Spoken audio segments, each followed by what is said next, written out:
on our first meeting, it was all numbers straight away. Like it was straight into the numbers, which is great. And it was only a bit like almost like a bit of a reality check to think, oh yeah, this is fantastic. I've got a gym with 500 members in a small town.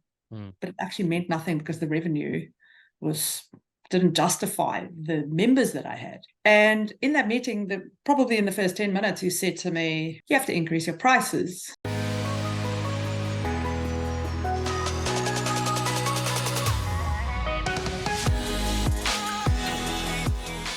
Welcome back to the Marketing Muscle Up podcast show. I'm your host, Richard Aturnji. And in today's episode, I am going to New Zealand. I'm going to South Africa, and I'm going to be interviewing and talking to an amazing business operator who has had a huge transformation in a lot of different layers. And this particular episode is going to be really, really important to listen to if you're a gym owner and studio owner and you think you may be not charging enough or you want to make more. I'm going to take you through what happened with this one particular gym owner when she was asked to raise the price. So my guest on the line is Lizelle Pelser, and she is the owner-operator of Go Girl Physique, South African born, now living in New Zealand for over 18 years, born in the fitness industry for over 13 years, in the fitness industry for over 13 years, group fitness instructor, sports massage therapist, personal trainer, yoga, karate instructor, and not just any old karate instructor, mind you, sixth Dan black belt, JKA Karate Association, first female in New Zealand with this title, and has just won gold medals after gold medals after gold medals at every national championship she's involved in. Welcome to the call. Thank you, Richard. Good to have you here. And I wanted to get you on because you've had amazing transformations in a lot of different areas of your life. And it's almost like, I'm fascinated with some people when they've done something in one part and it's transitioned to another part of their world. And I think that's happened with you as well. And I forgot to mention that me and you have the same, background. We both worked on cruise ships as well. I forgot to read that in your bio as well. Yes. So you've met a lot of fantastic people over the years, and we recently reconnected at our recent summit, and you were telling me about your continued transformation. So give me a little bit of background. I want to hear more, first of all, about the only female in New Zealand with a sixth Dan. Tell me about how you got into karate, because,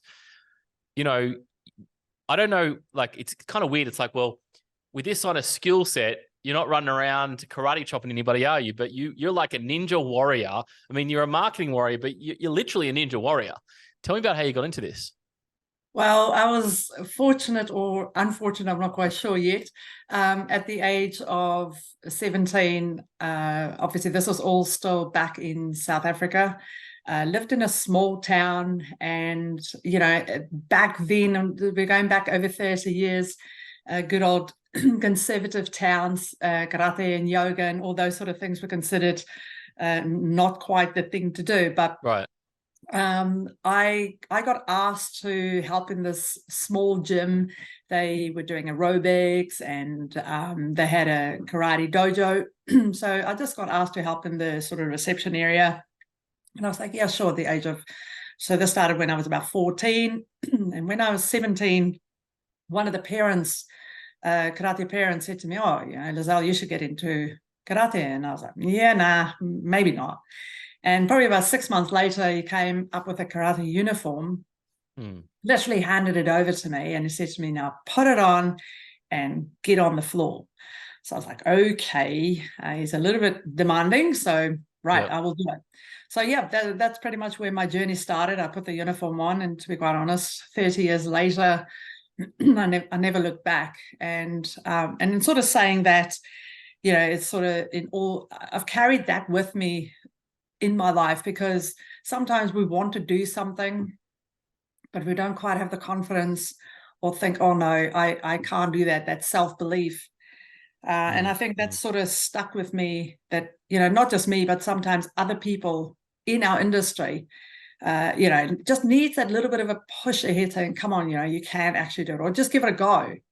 So in creating the opportunities for these people. So anyway, that's where my journey started. So you were like Daniel's son, and now you're sort of Mr. Miyagi. Is that correct? Is that how it's shaping? Probably more Mrs. Miyagi, but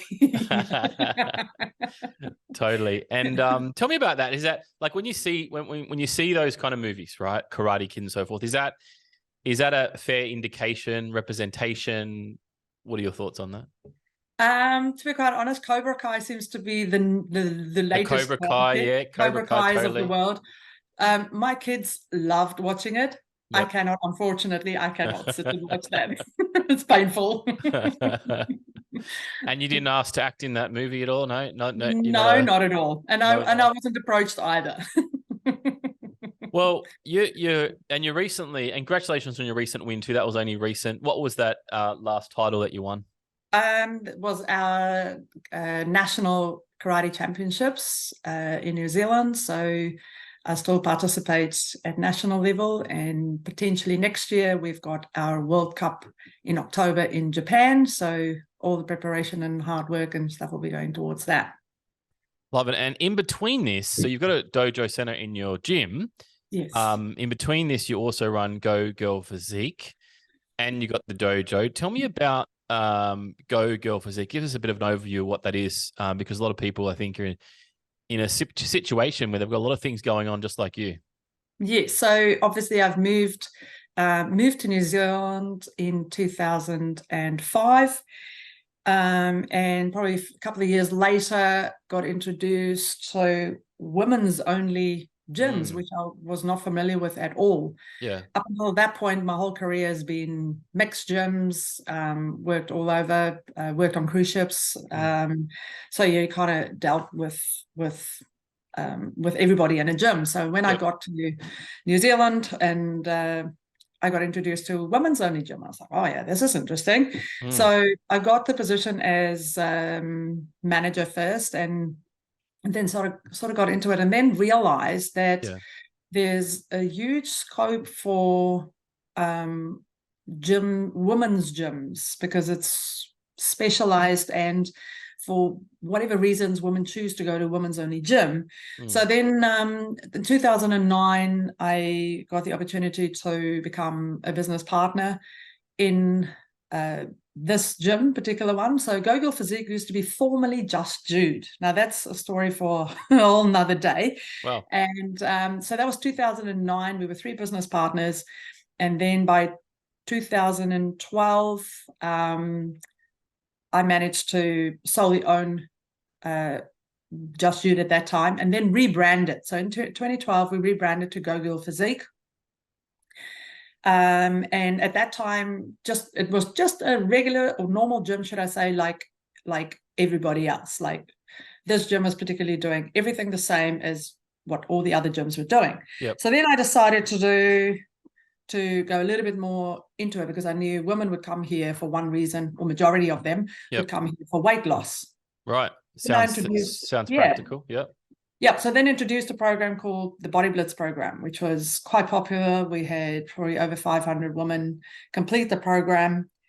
But it was really good in one way. The structure worked really well, but then they started, they finished, and then they went back to their old habits. I just want to stop that for a second, if I can interrupt. I mean, I'm on the website, and you have got a lot of before and after these body blitzes, like a ton of them, like amazing results kind of thing.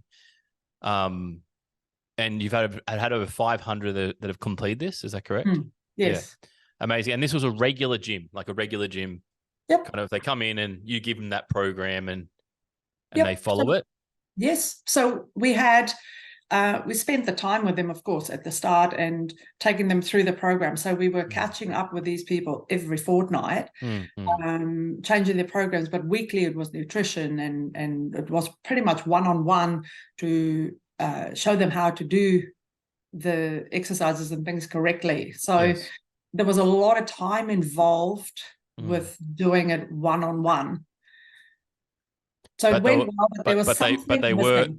were it was a gym membership though. They were paying for a gym Yes, membership, right? Yeah. yes, yeah. So, or they had their gym membership, and then of course they had option if they wanted to do the body blitz, they could just top it up. Mm. So, and other people just came for the 12 weeks. They Yep. just wanted to do that, because I think what the win was here is I just did those photos myself. I did the photos at the start, and then at the end I said to the ladies, right, you need to get your hair done, you need to get your makeup done, get your nails done, put a nice dress on, feel good about yourself, take some nice photos. And then of course, because it's such a small town, everybody would see the photos and go, oh, look at Susie, I also want to look like Susie. Call in and then sign up. So that's kind of how that went. It went well, but there was still something missing. And Yep. this is pretty much where we're going with what we are talking about today. And what was missing, do you think? Well, there was the continuity. They started, they finished, and then they were gone. I needed something to keep them here, retain them, and maintain. So it's like the maintenance part of the program was missing. So, yeah, and that's where I do want to go. And so just paint the picture. 2012, I think we connected you came into our Marketing Ninja program in 17? It was before Yeah, COVID, 17. yeah? Yes, 17 or 18, somewhere 17 there. or 18. Okay, 17 or 18, yep. 17 or 18, and tell me what your prices were in that kind of, and how many members do you have in your gym, just to paint the picture for anybody listening to this? So at that time, just before I joined COM, I had probably over 500 members. However, in saying that, the membership pricing was very low. We're talking anything between $8 and maybe $12 per member. So an average of, that was the weekly rate. An average of $10 a week. Yes. Did you have any? So basically, $8 was the cheapest, and you had a lot of people on $8, weren't you? Per week, and they were pretty much, so it's $32 a month, right? Just to repeat that, and they were getting this. And did you charge extra for the 12-week program? Yes, we did. So that was pretty much what kept us going, because I'm a numbers person too. So if you look at someone paying $10 a week, they come 3 times a week. It's $3. Then they use your showers, all the other expenses. At the end of the day, that $10 is actually a liability when they come for $10 a week, because you don't even cover your cost. Well, your facility, your rent, everything like that. Yeah. So I looked at that and I was like, we've got something. There's a big gap here. There's something really missing. I'm missing something. Yeah, and well, I think you're missing money, right? Well, of course. Yeah, let's talk about that. And so when they came to 12 weeks, what was the fee at that time? They charge for the extra fee, or was there an extra fee at the time? So it was maybe like $299 maybe for the 12 weeks. So it was really, really cost effective. It was, for the amount of time that you'd spent with them. And at that time, because I was going through, it was just pretty much me running the gym at that time. Staff was always a bit of a problem in smaller towns. So, so basically, you're basically running a 500 facility, right? Yeah. Approximately around $16,000 a month, right? You got all these members, and then what you're doing is you're running the 12-week challenge, getting amazing results, everybody. And that's sort of the survival mechanism of the gym. That was the structure of the gym. How many times a year do you run that? Well, that was sort of, people could start at any time. That was the beauty, I think, of this. Yes. They could start any time. So if this person starts today, then their week 1, day 1 is today. In 3 weeks' time, if someone else starts it, then that's how that sort of, it wasn't everybody starts on this, because I couldn't manage it. There's no way that I could have managed. And particularly if I said, let's start on this day, maybe 50% of the people were not ready on that day. They wanted to maybe start a few weeks later. So I felt that instead of making it too structured, give it people that flexibility and saying, well, actually, you know what, I'm not ready this week. I can maybe start next week or the following week. And then that way also your program is staggered out. Instead of having maybe, let's say 50 people all at once, you have now 50 that is sort of staggered out, and you can provide a better service. Because I've got the time to actually do it with them, and not, because the last thing you probably want to do is certain things you don't want to do in groups. Totally. So we met in 2017, 2018. Yeah. You had a problem of great results, which is not a problem, it's awesome. Great results, amazing results. People come in for 12 weeks, they'd leave. It's almost that same cycle again, or they'd jump back onto their $8 a week kind of membership, and giving this amazing support. Take me through the process, because I am really interested in this. And I think, again, if like, to me, you know, we do such a great job in this industry. We create amazing results, life-changing results, right? But you had the problem of them disappearing after the 12 weeks. And you'd put all this energy in, way more than the $25 a week they were paying for that. Did that include the gym membership as well, or was that on top of the gym membership? No, so that was on top. On top. Okay, great. Yeah. So take me through that process there. What changed? I remember when you came to me, and I was just blown away with the amount of members you had and the results that you got, but there was definitely something missing. It was the continuity. It was the obviously revenue source was lacked. But a lot of the time in this industry, and it was a little bit different to you. A lot of times in the industry, people go, if I take my rate up, and I think I must have said take your rate up. Tell me about that process. Did I say take your rate up, or? Well, so what I'm going to do is I'm going to backtrack first and actually talk about how I Please managed to reach COM.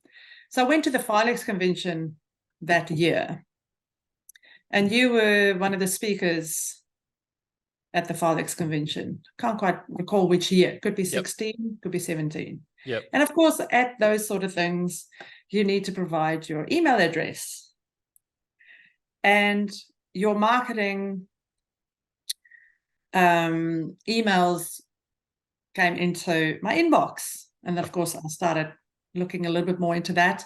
And I suppose I just got so frustrated with what I had. And, again, you're looking at the amount of members, you look at your revenue, and you look at the amount of time spent. It was just, the equation just wasn't working. So that's when I actually reached out, and I was like, right, that's it. It's time for a change. Something needs to give. And that's when I reached out to you or to COM. And on our first meeting, it was all numbers straight away. Like, it was straight into the numbers, which is great. And it was only a bit almost like a bit of a reality check to think, oh yeah, this is fantastic. I've got a gym with 500 members in a small town. But it actually meant nothing, because the revenue didn't justify the members that I had. And in that meeting, probably in the first 10 minutes, you said to me, you have to increase your prices.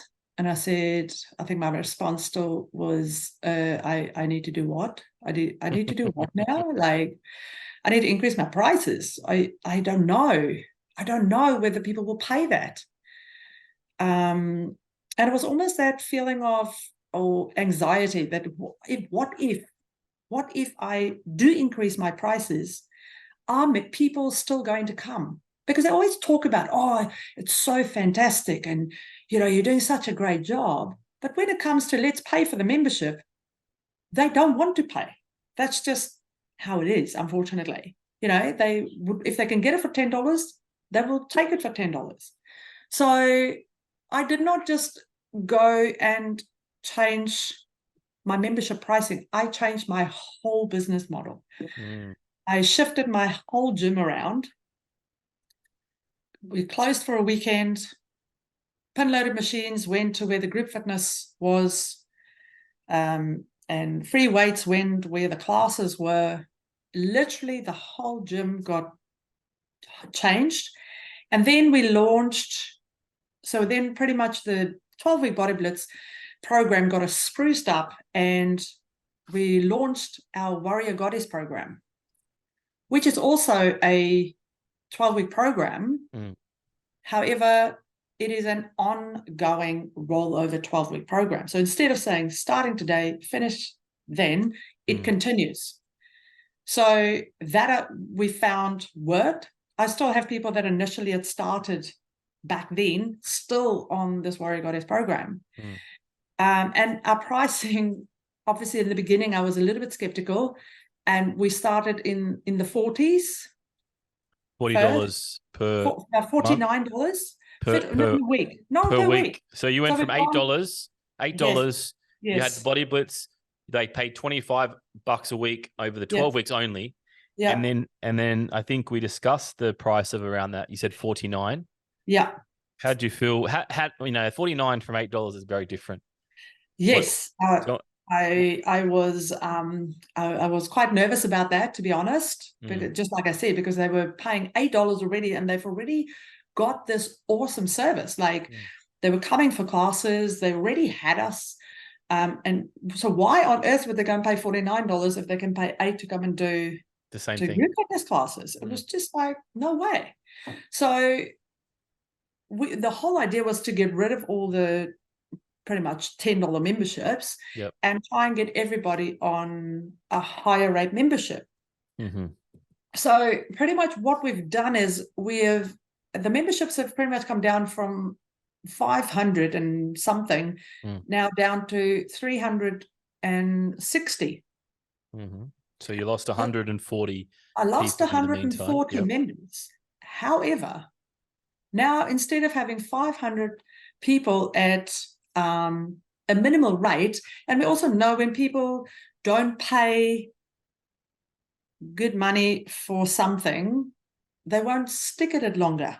You know, or the value is different. If they pay $10 for something versus 50, the value and the appreciation of the service is completely different.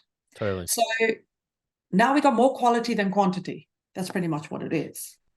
And so you moved everybody to the $49, right, from the $8, right? You dropped 140 in the meantime. Talk about, that first time someone agreed to pay $49 continuous. What was, I don't know if you remember that, but what happened through that process? I wanted to almost jump through the roof with excitement. Of course, I had kept my calm, and I was like, no, you are like the 100th person to sign up. No problem. Do it smooth as, do it in style. But inside, I was just like, wow, awesome. It is really good. Because they know they're ready. So they just told me that they had value in what service they were getting. And then after that first one, it was just getting that first one under the belt. I was like, oh yeah, no, this is it, 49. So I did 20 members at 49. And then I bumped it up to 59 for the next 20. And now we're on 69. I remember you called me up sometime in that period. I think we originally talked about 69, but let's just get the 49. And I think there was somewhere you told me that, oh, maybe I should have just gone to the big price straight away. And I was like, oh, damn it. It's almost like they said yes, and you built that confidence up with the first 20 people paying the $49 rate. How important was that for your mind, like to realize that what you created, people actually paid? And I just want to do some calculations here for anybody listening in, just on these first 20, because it's such a great way to do it, right? So you take 20, let's say, times 200, $49. So 49 times that's 4. Let's just say $200 for the month times 20.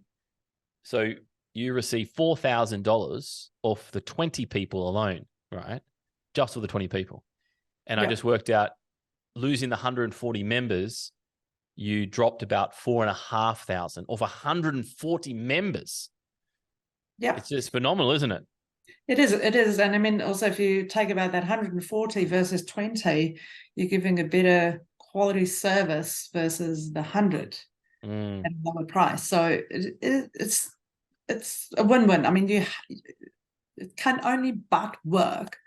I still have my gym membership because not everybody can afford the $69 a week.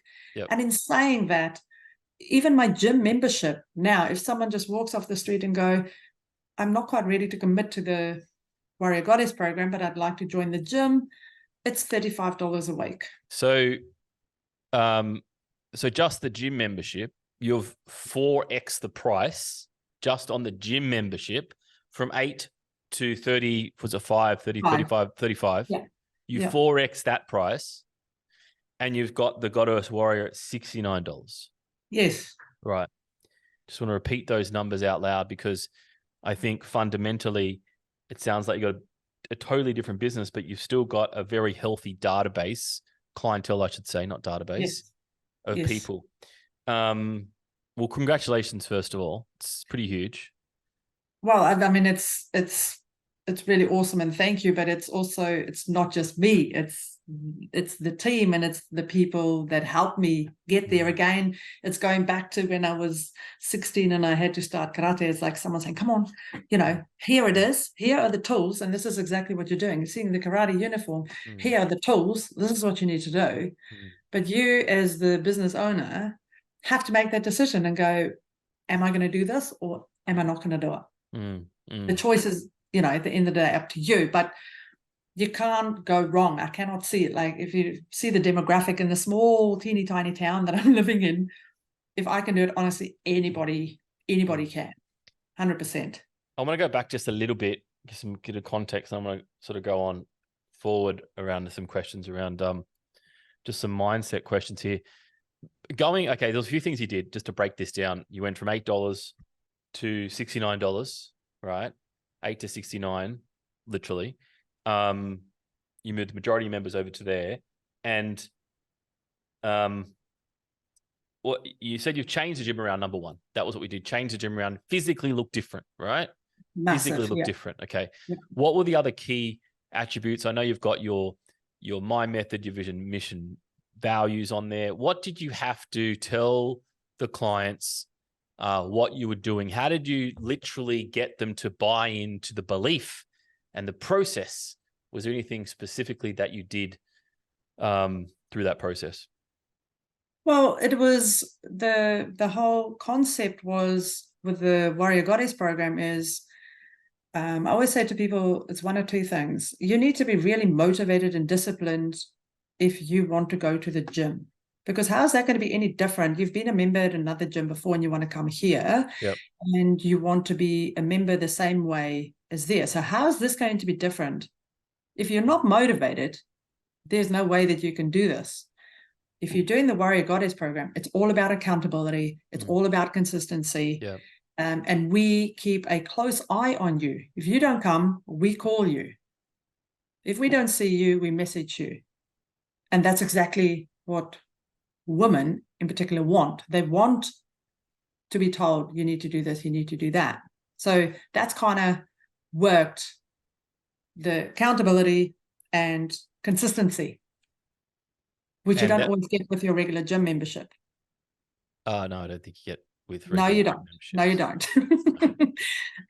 No, definitely. If they're not motivated enough or to discipline, like if they skip a week or two or three. Well, in some gyms, that's the outcome of the gym. Did I say that out loud? Yeah. So you sold them and made the belief that what they actually need is accountability, not an $8 membership. No, that's correct. Okay. Now, what about the ones that weren't sure about, paying extra, or even from $8 to, $35? Tell me about the process. You first got initial 20 people on. Was it like, hey, let's get the 20 people and then shout from the rooftops the results? How did the non-believers take it? What did you do with those guys, ladies, I should say? So pretty much what we did was we moved the gym sort of to almost the back part of the building. Like the car park, like right in the back. Yeah, it's alley. almost something. They're still part of the gym, and they can sort of just kind of have a sneak peek over the main gym. Yes. And of course, when these ladies were working out, it was, it's like a personal training session, and we had good music, good vibes. The ladies were having fun, and people were looking at that with their little programs all by themselves, going, well, I want to be part of a group, and I want to be motivated, and I want to also have what these people are having. So because we also do like social get-togethers and gatherings and things like that. So that the people wanted to be part of that as soon as they were seeing it. So seeing is believing, eh? Yes, 100%. Love it. So you physically showed them quite a lot and then Yeah. talked them through the process. Did you book people in for like upgrade sessions? How did you physically say, hey, you're gonna pay more money? How did you actually do that process? So we're very fortunate to have a 3D body composition scanner, which has been a huge it's been a huge tool in our business as well, because again, visually, when women see themselves visually, it is like, I will do anything to get the result. And if you can make them see that what you offer can get them the result, and they can visually see it there. So, and especially because they have monthly scans, so they can see the transformations. So even members on a regular gym membership have the scans. So when they go from 1 month to the next, they're like, oh, nothing's changed. Okay, well, I've got the right program for you. Wow. Problem solution. Yep. Right, but you physically showed them where they were, and they, they said, they pretty much told you, hey, how do I get that? How do I get to that point? Yes. And then also I didn't commit them for a year or longer. I believe in what we do, but you need to commit for 12 weeks. That's it. If you feel after the 12 weeks you don't get the results, that's okay. Then you can walk away from it. So just give them what they need. Yes. Body scanners. It sort of reminds me of cruise ships, Lizelle. Just a personal joke there. Yes. So that was, if you've been on cruise ships, you'll know the joke. All right. So you showed them the body scan, and then boom, you had that product for them. So take me through what you had to do, like just some mindset, because I mean, I want to sort of touch on all your experience in karate. Obviously, it's a very it's a sport that takes a lot of hours and time, a lot of self-practicing, like a lot of sports, but there's something different about it.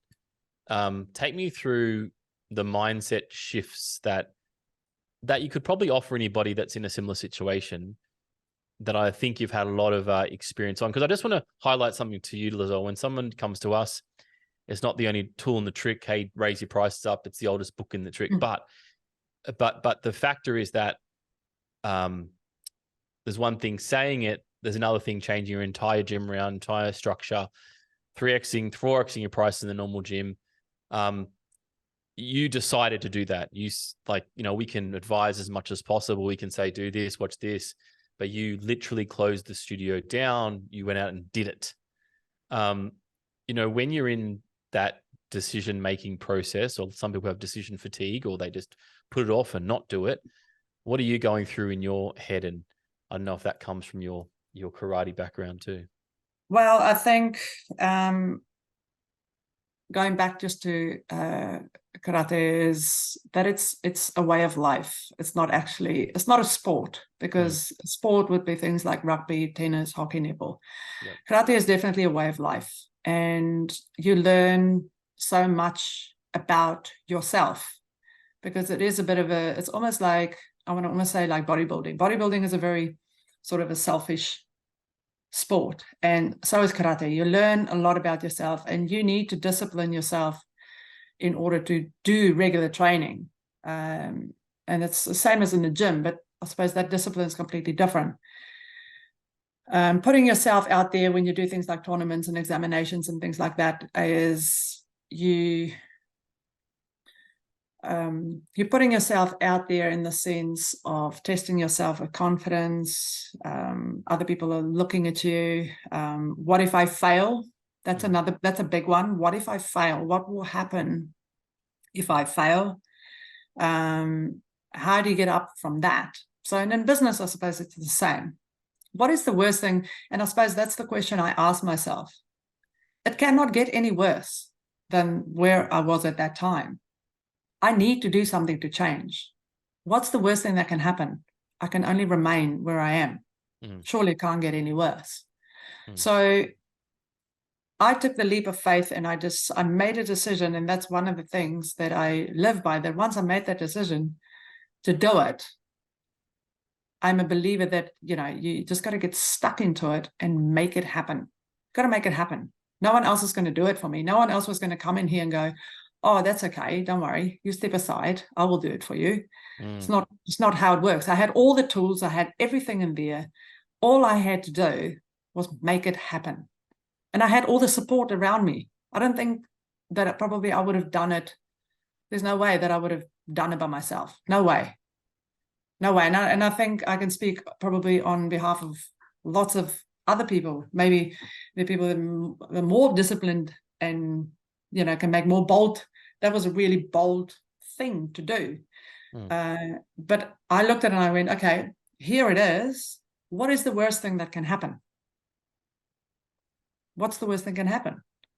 When we do these things, we want something to change. So you just got to get stuck into it, and you have to believe in yourself. I love it. What is the worst can happen? And get it done. Just get it done. Yeah. That's my thing. Get it done. Get it done. Love it. Well done. I just love the transformation here. I love the adjustment, the change. And I think either when you're living it, when you're having a higher price, even from, taking everybody up to the 35 from the 8, it's, I think business is much easier without that one stress factor, which is cash flow. Cash flow can kill. It does kill. Cash flow will eat you up inside with stress. Cash flow will take out the best of us when there's not enough. Could be a great business. It's just the flow of cash is not there. And that's something that I really honor about you.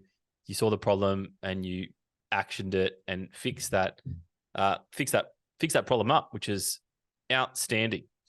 Tell me about what is next for GoGirl. Where's it? What's it at this point here? Where's the next progression? So, I obviously wanting to have all the women in Timaru benefit. Yes. Of this amazing program that we have. So I'm wanting to grow my Warrior Goddess program, because I believe there are so many other women out there that can benefit from this program. And taking me back again, it is the hardest thing for these people to do is to make contact or actually step foot into the gym, although they know they need to do something. Yep. So my thing is, how do I get those people from wherever they are into my door and talk about my program and get them to experience it? So that's my focus and my plan. It was great to see you at the summit recently, and obviously you flew from New Zealand to Sunshine Coast to work on that plan. Yes. While we're on that subject, take me through your thoughts on the summit. What was the best thing you got out of it? And again, we can learn all these things, but it's like, I think even just that, like, we hadn't been working together for a few years, and it's like, I'm going to do it. You commit. And is that what you have to do? Like, you put yourself in that situation to commit? Is that like, I'm tweaking that sort of, you put yourself in the deep end pretty much. Yes. I think I thrive under pressure. Yep. I feel if there's no sense of urgency or then we keep putting it off. And I suppose I'm not the only one. It's like, oh no, it's not, tomorrow's another day, I can do it another day. And my whole focus was, by coming to the summit, was that I wanted to get my marketing and everything planned and organized for 2024. There are goals and things that I want to achieve next year, and the only way I can do that is being organized and not wait till January. January is too late. Organizing needs to happen now. And when I saw the timing and the date of the summit, I was like, yeah, perfect. This is perfect. So I went there with the mindset that I need to walk away from here with something that can help me kickstart my marketing plan for next year. And I'm quite delighted to tell you that pretty much the first 6 months for next year is in a skeleton process, which I'm really excited about. So I kind of feel organized, and I feel driven, and I feel that I'm wanting to do it. So again, it's just planning. You got to take that time out and just do it. So that's what I got out of, that was my goal by going, but also everybody's sessions were amazing. I mean, it was really good, like all round. We were all like-minded gym owners. And I mean, you guys, the speakers were just amazing. Loved it. Awesome. Well, so good to have you there. Well, thank you so much, Lizelle, for putting yourself in the deep end, being vulnerable today. And I'm sure you helped a lot of people out in this same situation, because, you know, I'm on a mission at Com to really highlight the greatness of people in this industry that, you know, like yourself, you've been in this game for a very long time and you're an expert at it. And at the same time too, I just think we're going to, you know, get to the goal of, you know, when I worked on cruise ships back in the day, it was like, then I wrote a book, and it was all based on getting people healthier and happier, you know, and it sounds a bit cliche and a bit fluffy, but at the end of the day, we all have a reason what we want to try and do. And I just think that we're not going to achieve that level if we can't do the basics of paying ourselves, of paying our staff so we can grow, or paying our rent. And I think if you're in a position or a business that is like that in the fitness industry, I think that should be highlighted and fixed. And I think back in the day, it was, just put a gym up, put some equipment, but it's not like that. You know, there's a lot more expenses. There's a lot more things than it used to be. And so I do think that if you are listening to this episode, or this episode's, you know, made you can pass this on to maybe someone that's in that position. I really think you do, because I just don't think we're going to make the mark that we need to make if you don't have the cash to make it. That's just a fact. There's a saying, no money, no honey. You know, you need money for the basics. And if we can't pay what we're worth, we're never going to get to our goal. It's impossible. So thank you for playing what you're worth and upping the game for your community. Thank you. And just to repeat, your Go Girl Tamaran, is that, I'm right? That's all right. Go Tamaran, Go Girl, TIMARU.co.nz. If you want to check Lizelle's workout, or just give you a Google, and you're all over the internet with your amazing achievements there. Thank you so much. And I look forward to seeing, I look forward to the next challenge of seeing everybody in your community in the Women's Warrior program. Thanks, Richard, for the opportunity. Thanks so much, team. I hope you enjoyed this episode. And if you're a person, just like Lizelle, that feels that you're probably undercharging yourself and you need to sort of step into your greatness, message us at commarketing.com.au. We'd love to work with you to show you the step-by-step process to bring out what you're worth, to charge what you're worth, which is the most important thing. And if you have liked this episode and you want to pass it on, all you do is share it and say, hey, you listened to this episode. That might change someone's entire landscape, business, life, just by putting this message out. So thank you, guys. I'll see you next time on the Marketing Muscle Up podcast show. Bye for now. Awesome. Thank you. No trouble. That was great. Appreciate it. Very good. Thanks, Richard. No worries. Really, really appreciate that. Was that everything okay? Did you want to change? Yeah, it's fine. No, that's cool. It's all good. No dramas. Kind of just go where the conversation goes.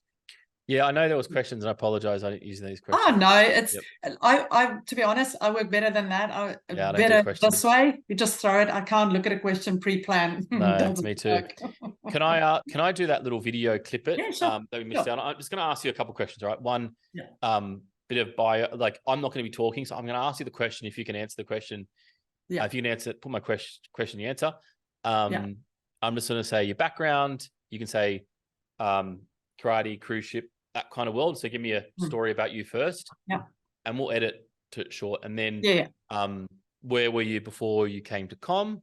What were your problems, main points? I would probably touch on, $8 kind of thing. A lot of clients, no money, that kind of world. And then what was the one thing that you did? Like, you can talk about one or two things. What was the one thing you did, and where are you now? And the more you can be specific on any of those things is amazing, because it'd be relatively short. So I'd like clip it to that.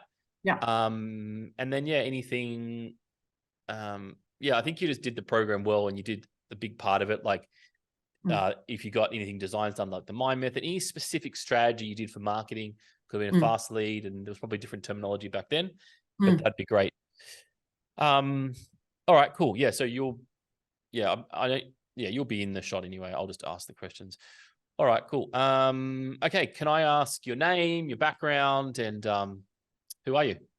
Okay, so I'm Lizelle Pelser, South African born, moved to New Zealand in 2005. So we've been here over 18 years. I've been in the fitness industry for over 30, got introduced at the age of 14, started in a small town in South Africa, just sort of, gaining a bit of interest and experience there. And that sort of took me onto the cruise ships some time back, and then settled in the South Island in New Zealand, and currently owning my own women's gym.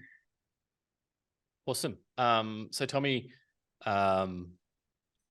when you started with Com, what was the structure of your gym? Where you were and why you came to Com for? So before coming to Com, we were literally just another gym, selling cheap memberships at probably average pricing of about $10 a week. And at that time, also doing all the hard work, but at the end of the day, the revenue wasn't that fantastic. So there was something huge missing, and knew something had to change. So that's when I reached out to Com Marketing and changed the whole business model. So we went from changing $8 to $10 a week. Final price of the membership now is $69 a week on our Warrior Goddess program, which is sort of our creme de la creme program. And also our gym memberships have increased from $8 to $10 up to $35 a week. Wow. I think you answered all my questions. I do it all in one. All in one. Okay, cool. I think that's good. So take me through, what was the one thing that, Com or Richard, whatever, what was the one thing that we told you to do? And maybe I'm just asking a different way. What was the one strategy, the most powerful strategy that you used in the Com program? Well, first of all, it was back to pretty much basics. Just sorted out the vision, the mission, and the My Method, what we believed in and who we are, and pretty much build our community from that. I think, like I said before, we were just another gym somewhere, and that sort of brought more structure in. So women from the outside or in the community could see, oh, yep, Go-Girl Physique, this is who they are, this is what they stand for, and this is what they do. Great. Can I ask you again, because I think we missed that part. Sure. Can you just sort of say, I came at 500 members, at $8 membership. Sure. And I've reduced my members to 360 because I forgot, we think we put the amount. Sure. And my new rates are 69 or 59, whatever they are. Cool. So I used to have a massive database of over 500 members. However, the average membership price was probably $10 a week. So it all sounded really fantastic, but it wasn't. We had the numbers, but no revenue. So we pretty much changed that whole business model, increased our membership prices. We've dropped our members by about 140 members. So we're on 360 members with a gym membership of $35 a week, and our Warrior Goddess program at $69 a week. Awesome. Thank you. What was the